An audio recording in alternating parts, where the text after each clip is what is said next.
Sinabi ng taong kinukot siya nilang, third, na dumating siya dahil naamoy niya ang malakas na paggalaw ng demonyong enerhiya mula sa pamilyang Wa. Tinanong niya kung bakit naroon ang mga iyon, dahil malinaw niyang sinabi noon na wala ng tsansa ang pamilyang Wa. Aniya, gumagawa sila ng bagay nang wala sa kanyang utos, kung ang hangarin nila ay kumita ng merito sa ganitong paraan, dapat nang kalimutan iyon. Tinawag ng lalaki na, ang lalaki, ang kausap niya at hiniling na ipaliwanag nito ang kabuluhan ng alitan sa paghalili, kung ang layunin ba nito ay itaas ang posisyon bilang anak ng Panginoon at maging Panginoon ng demonikong landas. Nagbuntong hininga ang demonyo at sinabi na nag-aaksaya siya ng oras, ngunit nasa magandang disposisyon siya kaya sasabihin niya. Ipinaliwanag niya na ang madilim na Panginoon ng pagkawasak ay kasangkapan lamang, isang paraan para makakuha ng pwesto ang kultong Heavenly Demon Divine sa sentral na kapatagan. Dati raw siyang binata na pinuno ng Heavenly Demon Sect, kapag naitatag na ang bagong demonyong kaayusan, babalik siya sa posisyong iyon bilang Panginoon ng demonikong landas. Ngunit nagugat ang pagkabigla niya nang sabihin ng lalaki na hindi na nila iyon magagawa dahil tinangay raw ni Chad ang buong sekta nang hindi nila alam. Pagkatapos nito, paliwanag niya, kakailanganin nila ng taong mag-aasikaso ng natirang madilim na Panginoon sa sentral na kapatagan, iyon na ang tunay na paligsahan, ang pagpili ng gobernador ng sentral na kapatagan para sa kulto. Tinanong ng lalaki kung sapat na ang sagot na iyon, ngunit nang magpakita siya ng galit, pinagtanong niya kung bakit nagsimula sa isang tila larong pambata ang lahat ng ito. Sagot ng demonyo, sapat na ang paliwanag, kaya dapat na raw silang maglaho. Nagtanong naman ang lalaki kung bakit siya niloko, kung bakit niya pinlano ang panlilinlang. Sumagot ang demonyo na dapat nilang gumamit ng utak, ang panlilinlang ang nagbigay daan para ilagay ang mga elder demonyo sa kanilang mga posisyon. Aniya, kung hindi niya ginawa ang laro, hindi magiging tapat ang mga master mula sa Flower Realm, hindi sila kakilos bilang mga alipin para sa isang ordinaryong tao. Napaiyak ang lalaki sa pagsasabing nagpapasalamat siya na hindi siya ang anak ng ganoong ama, dahil pakiramdam niya ay gumaan ang kanyang puso.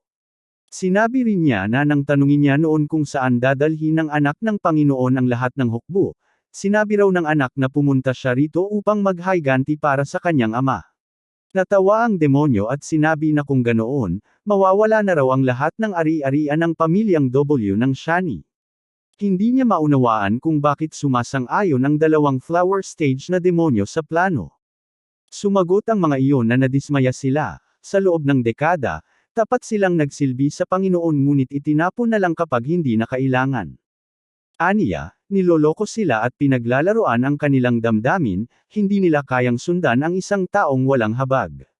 Isa sa mga demonyo ang nagbalita na buong pagmamalaki nilang tinahak ang landas ng mga demonyo noon, ngunit ngayon nanginginig siya sa galit dahil sa sariling kahangalan.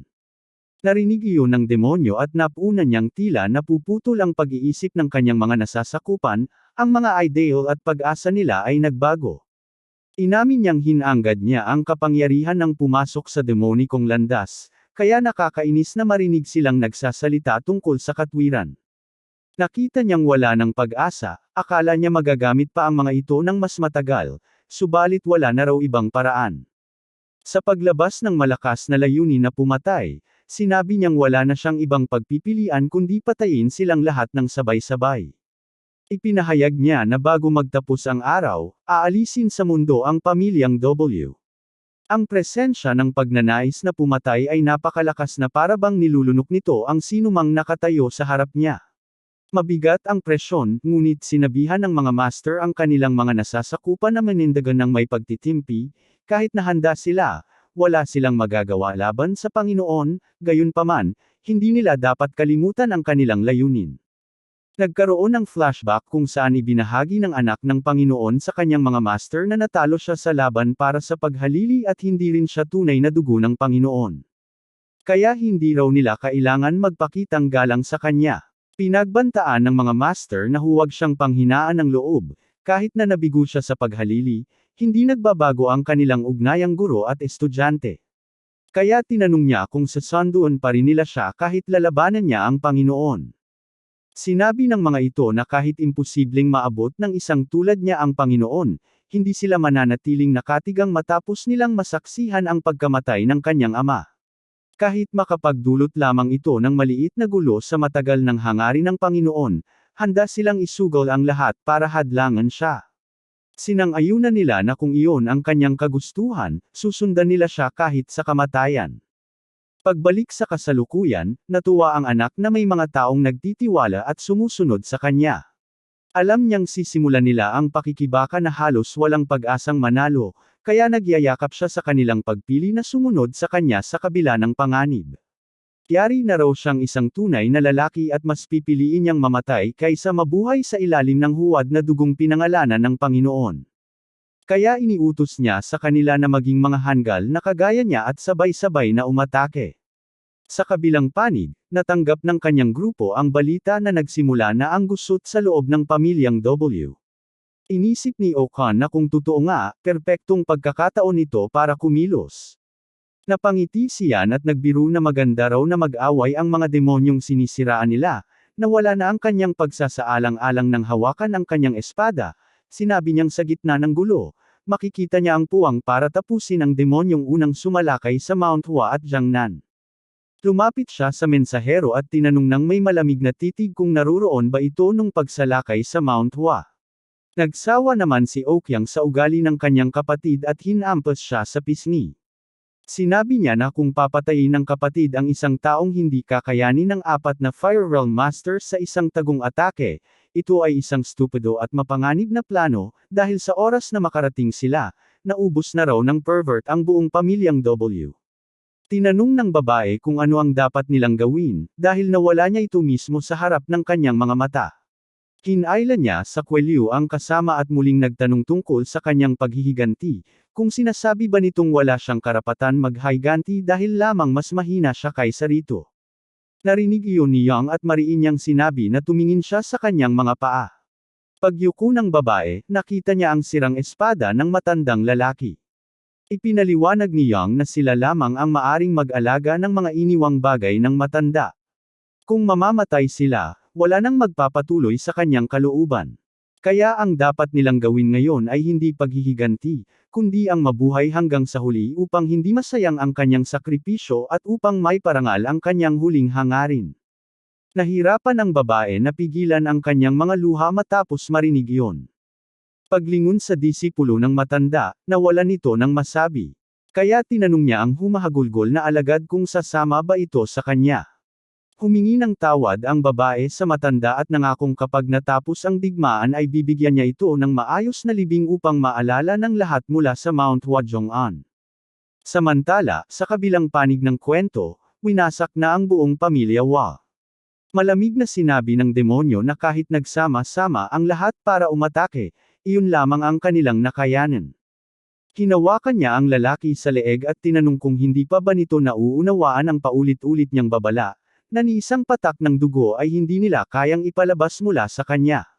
Dagdag pa niya, lahat ng ginawa ng pamilya Hua ay mag-ipon lamang ng mga walang saysay na bangkay.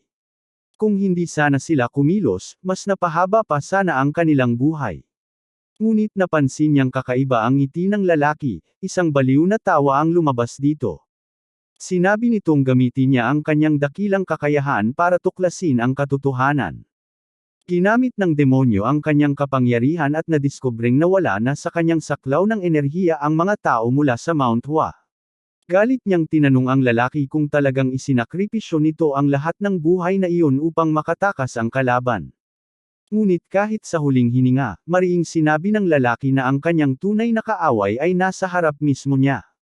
Bago pa siya makapagsalita ng higit pa, biglang inatake ng demonyo gamit ang kanyang aura at tinamaan ang sikmura nito.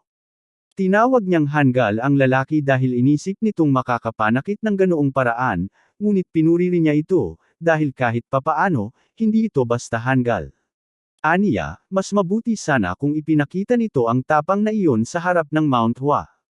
Habang bumabagsak ang lalaki, sinabi nitong nakakaaliw ang lahat at mula sa kabilang buhay ay pagmamasdan pa rin niya kung gaano kawalang saysay ang kanyang paglaban. Nangako siyang ipapakita niya mismo sa lahat ng tao sa sentral na kapatagan ang kanilang kawalang lakas. Samantala, ipinabatid ng isang mensahero na huwag silang pumunta sa Zuon Mountain. Ipinaliwanag nitong may isang nilalang na tinatawag na Silver Wolf na nagbabantay sa Panginoon kasama si Goldie. Inatasan itong pamunuan ang hukbo ng pamilya Gua upang lusubin ang pamilya Tang at wasakin ang makatarungang alyansa. Nang marinig iyon, nalagay sila sa mahirap na sitwasyon. Ipinagpatuloy pa ng mensahero na sa mga oras na iyon, maaaring umatras na mula Sichuan ang kanilang hukbo at posibleng magtagpo sila sa daraanan. Pagkatapos iparating ang lahat ng utos, nagpaalam na ito. Habang tumatakbo sila patungong Sichuan, hindi maunawaan niyan kung bakit biglang gumagalaw ang mga puwersa ng Gua. Naisip niyang baka iniisip lamang ng Panginoon na isa itong libangan. Para kay Yan, mapalad pa sila, dahil kung sabay-sabay kumilos ang tatlong demonyong pamilya at ang madilim na Panginoon ng pagkawasak, matagal nang naglaho ang mga makatarungang puwersa. Napansin nilang kakaiba ang paggalaw ng mga ulap, para bang may sariling kalooban. Naalala ni Yang na iilan lamang sa buong mundo ang kayang gumawa ng ganoon, at kasalukuyan silang hinahanap ng tinatawag nilang pervert. Manipulahin nito ang agos ng ulap upang matunten sila, dahil lumampas na ang kanyang antas sa karaniwang sining pandigma. Binalaan sila niya na bilasan ang kanilang paggalaw, kung hindi ay matutukoy sila agad. Kasabay nito, lumitaw ang isang dambuhalang dragon na may nagliliwanag na mga mata. Samantala, sa kampo ng makatarungang alyansa, halos maubos ang lakas ni Yanjiang sa pag-uulat ng panlabas na pagbabantay, panloob na pamamahala, at pagsasanay. Siya kasi ang pansamantalang pinuno ng administrasyon at tunay na commander militar. Mahigit isang linggo nang walang balita mula sa kanyang tiyuhin at lalong wala ring balita mula kay Chad, dahilan ng kanyang pagkadismaya. Habang namimiss niya ito, same time siyang nanalangin na walang masamang mangyari sa tinatawag nilang natutulog na Barbie. Dumating ang isang lalaki at sinabing napapagod na siya sa pagtatrabaho. Nagdala ito ng merienda at inalok siya. Agad niya itong kinain at pabirong sinabi na nabubuhay siya salamat sa section leader. Pinayuhan siya ng lalaki na magpahinga dahil sobra na ang kanyang pagod at nababahala siya para sa kalusugan nito. Ngunit kahit magmakaawa pa ang lalaki, wala siyang pagkakataon, dahil ang tinatawag nilang natutulog na Barbie ay hindi pa magbabalik sa mga bagong kabanata. Nagmungkahi ang lalaki ng paraan para maibsan ang trabaho, ngunit iginiit ni Yanjiang na ayos lang iyon, dahil wala pa iyon kumpara sa mga nasa digmaan. Nagpatuloy ang kanilang walang saysay na usapan, paulit-ulit ang parehong tema. Hanggang sa biglang pumutol ng usapan ang isang tinig, nagsabing pasensya na kung guguluhin ang kanilang sandali ngunit may napakahalagang balita. Si Chad na may isang braso ang nag-abiso, papunta na ang mga tropa ng pamilyang Gua sa Sichuan. Nabigla silang lahat nang ipahayag nito na winawasak ng hukbo ang bawat puok na kanilang madaanan, ginagawang mga guho ang mga nayon. Sa kabilang banda, ipinakita ang hukbo habang dumaraan sa isang nayon na abo na lamang. Ang sadistikong batang Panginoon na gwardiya ay aliw na aliw sa kaguluhan. Ngunit sa kanyang nakaraan, napilitan siyang mamuhay ng mahigpit at may pidgel, sapagkat lagi siyang binabantayan at inaasahan ang dignidad na nararapat sa kanyang katayuan. Sinabi ng isang tinig sa mga sundalo na mahalaga ang morale sa digmaan, at ipinaliwanag niya na maaari silang magpalaya sa lugar na iyon dahil ang sadistikong pinuno ay mawawala sa sarili sa loob ng susunod na 2 oras. Inutos niya na ipikit muna ang mga mata sa loob ng 2 oras at sa panahong iyon ay hindi sila magsasagawa ng parusa laban sa mga sibilyan, hinahayaan silang pumatay kung gusto nila. Napansin ni Silver Turd, na tila nag-aaksaya sila ng panahon, ngunit tumugon ng nakasakay sa kabayo na hindi dapat masyadong mag-alala, ayon sa kanya, bahagi ng digmaan ang pagnanakaw at pagkuha ng biktima, at hindi nila dapat sayangin ang pagkakataon. Ipinakilala ang lalaking iyon bilang ang pinunong matanda ng pamilya Gua, ang dakilang hari ng Sibat, na nagpatunay na ang isang marangal na heneral ay marunong magpaluwag ng disiplina kung kinakailangan kaysa higpitan ito ng labis. Bagaman ang lalaki ay pumasok sa demonikong landas, sinabi rin na siya ay dating isang heneral militar, mas malapit ang kanyang katauhan sa sundalo kaysa sa isang manlalaro ng arnis. Nang naalala ng iba na iniligtas siya ng isang tinatawag na pervert nang siya'y mabaling sa demonikong kadiliman, sinabi nilang sumama siya rito at simula noon ay tumutulong sa pamilya Gua. Gayunpaman, nagdulot ng pangamba sa kanila ang kakaibang dilim ng kanyang mga salita at kilos, habang siya'y nangangaligkig sa isang masamang tawa, inamin niyang kahangahangang ang kanyang galing, kaya't wala silang magagawa kundi magmasid muna. Dumating ang isang sulat sa pamamagitan ng ibong sugo at nang mabasa ito ng matanda, nawala ang kanyang ngiti. Tinanong siya ni Silverthird kung seryoso ang nilalaman. Sinabi ng matanda na huli na para magtanggol at na plano nilang atakihin ang pangunahing kampo upang pilitin silang umatras. Ayon sa kanya, magandang estratehiya ito at tumutugma sa mga prediksyon nila. Nilaman ng sulat na, ayon sa payo ng mga elders, iniurong lahat ng puwersa sa daan upang maloko ang kalaban at bigyan ng maling pakiramdam ng kaligtasan. Humiling din sila ng suporta mula sa pamilya Fujinlo at nakatiyak ng ilang daang tropa. Partikular na binanggit sa liham na darating si Bizian mula sa Aisno faction, ang pinakamalakas na unit ng pamilya Lu, bilang pinakamakapangyarihan sa mga utusang taga-gobyerno at isinasaalang-alang ang ginawa niya sa pamilya Wa, hindi tatakbo ang pervert para makialam. Kaya, paliwanag ng sulat, nakasalalay na lamang kung sino ang mauunang pumugot, sinabing huwag mag-alala si Silverthird tungkol sa kaligtasan ng nagpadala. Namangha ang matanda sa kalmado nang nagpadala kahit na usapin ng buhay at kamatayan ang pinagpasyahan. Binalaan ni Silverthird na dahil utos ng madam, susulong sila at makakamit ng kanyang anak ang karangalan, sumang-ayon pa siya na tama ang plano, kung magkamali sila rito, mauuwi sila tulad ng sa pamilya Wa. Hinimok niya ang mga kasama na magmadali at gibain ang pamilya Tang at ang kanilang aliadong kampo, at nagutos siyang magmarcha, samantala, ipinabatid din sa kabilang panig na ang kanilang mga matuwid na tauhan ay ihahanda na ring harapin ang mga elepante sa labanan.